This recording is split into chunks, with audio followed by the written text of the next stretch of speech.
Hey guys, I apologize for the long delay in updates. I've been recovering from the tedious process of salvaging that footage from the previous video, as well as trying to find a job and dealing with summer school, and on top of all that, trying to figure out any leads that I can find for Mary Asher and whatnot. Thanks to all of you guys who have stuck with me for this long. I really appreciate you caring about me and this fucked up situation I'm in. So I've been getting these emails and messages from you guys asking me why it's been so quiet since November 11th. Well, guess what? It hasn't. I'm making this update video now because even though it's been quiet on this YouTube account since then, if you followed my other accounts, it's anything but. You know that there's been a good deal of shit happening, and I've gotten many requests to explain what's been going on from viewers, so I was just going to take this time and sit down and let all of you know what's been going on these past few months. Let's start on November 5th. That's a day after I got back home after the events of Halloween Hotel.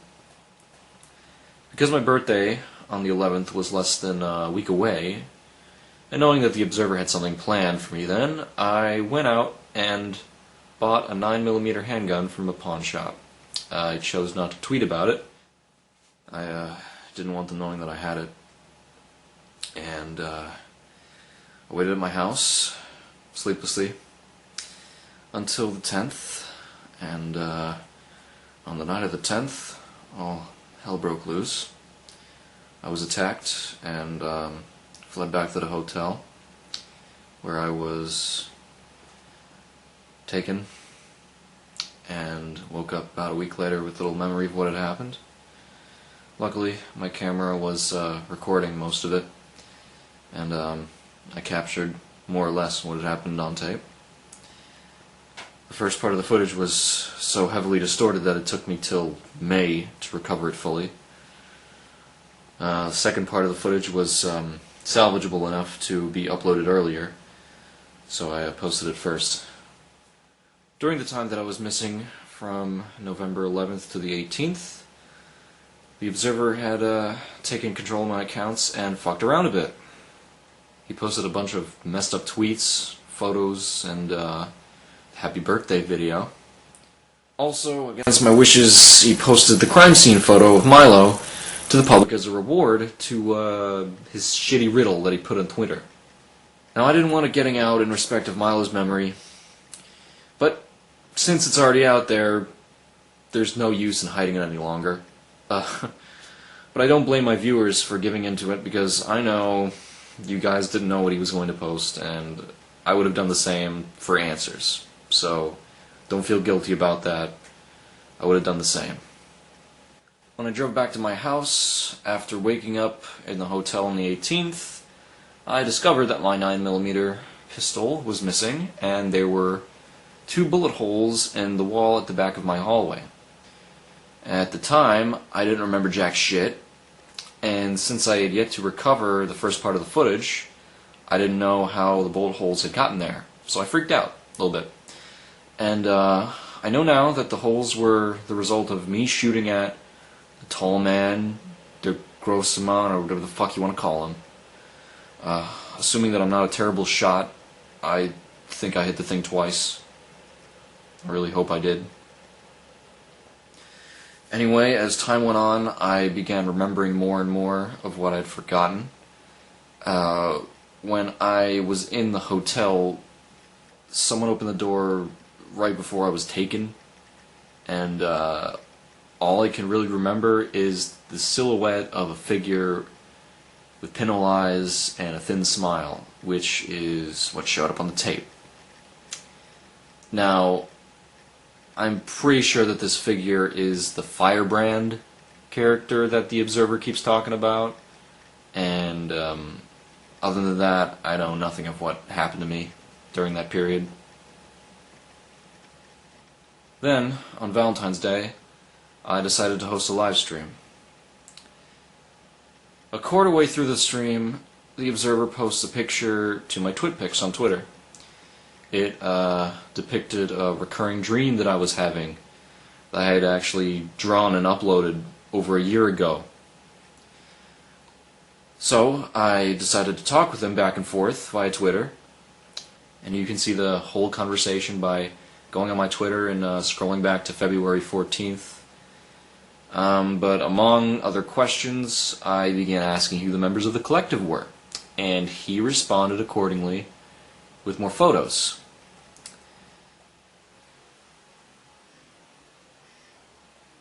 After that, my mom called me, said that John Fletcher was found dead.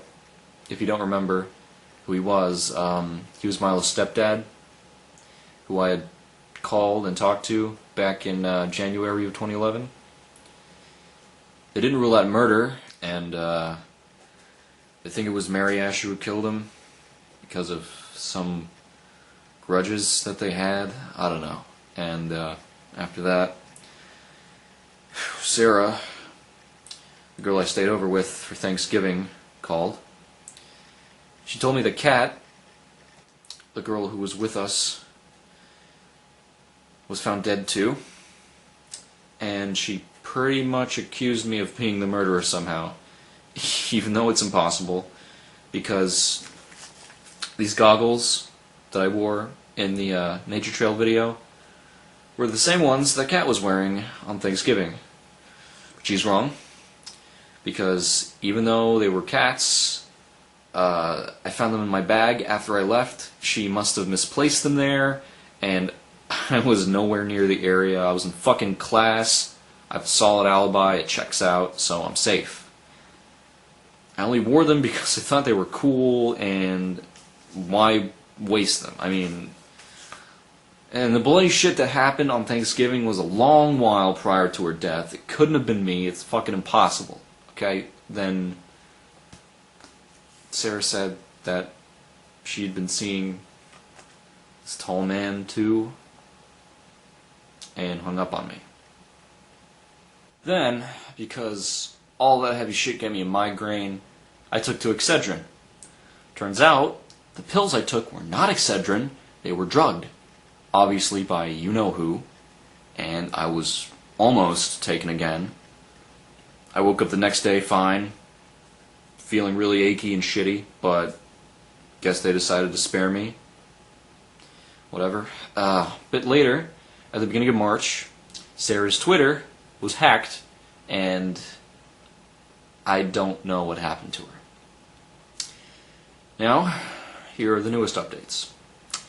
After I uploaded the Mary Asher phone call video, I took it on my part to do some research and called up Sarah's local newspaper on a hunch.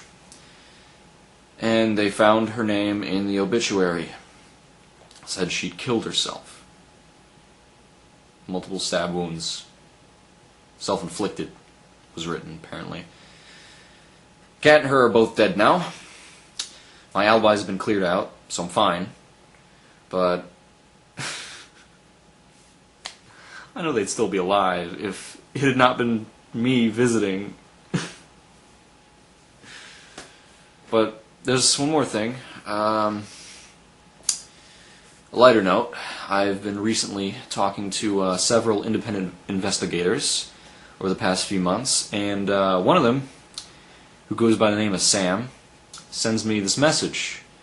Says that he has an old manifest from some fucking obscure organization with Mary Asher's name on it. And he wants me to come over so we can talk in person about it.